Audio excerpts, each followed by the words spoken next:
કટારિયામાંથી 1.5 વર્ષ પહેલાં એક ગાડી લીધી હતી એક્સેલ 6 કરીને.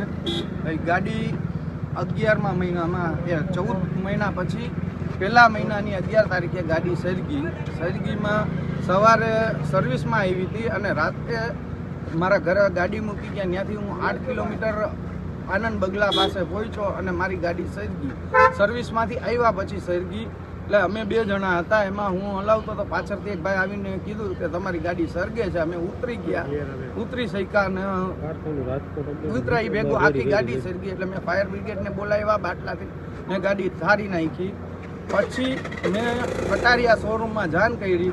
એ લોકો 1-2 દિવસ રજા છે ને 2-3 દિવસે ગાડી લેવા આવ્યા, ગાડી જોવા આવ્યા.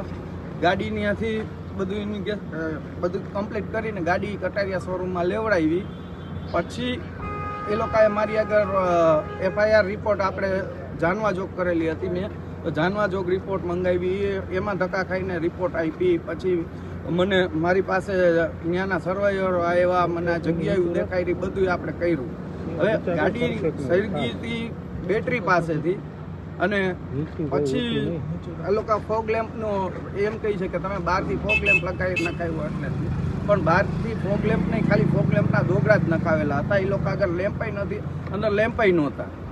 હવે 5 કે 6 મહિના ગાડી રાખી. હું 5-6 મહિના હેરાન થયો, બીજી ગાડી કરતો હતો. હવે અત્યારે મને એવો જવાબ આપવામાં આવ્યો કે વીમા કંપની કે કટારિયા કંપની એનો કોઈ વીમો કે એ નહીં આવે. તમારો 7 લાખનો એસ્ટિમેટ છે, એ 7 લાખ રૂપિયા તમને અહીંયા ભરી અને રિપેર કરાવવી પડશે, નહીં તો તમારી ગાડી તમે લઈ જાઓ. તમે ગ્રાહક સુરક્ષામાં ક્યાં ફરિયાદ કરી? હા, ગ્રાહક સુરક્ષામાં મેં વકીલ રાખીને ફરિયાદ કરેલી છે. કાલે ફરિયાદ દાખલ કરવાનો છું. અને અત્યારે ટૂંકમાં હવે તમારી માંગ શું છે?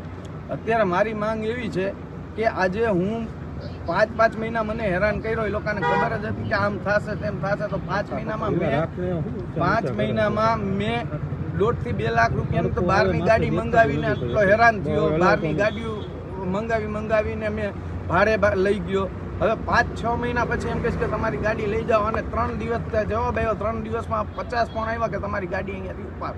3 મહિના આજે 5 મહિનાથી અહીંયા ગાડી પડી હતી તો નડતી નહોતી, પણ હવે 3 દિવસ ત્યાં ઉપારો કરે છે ગાડી તાત્કાલિક.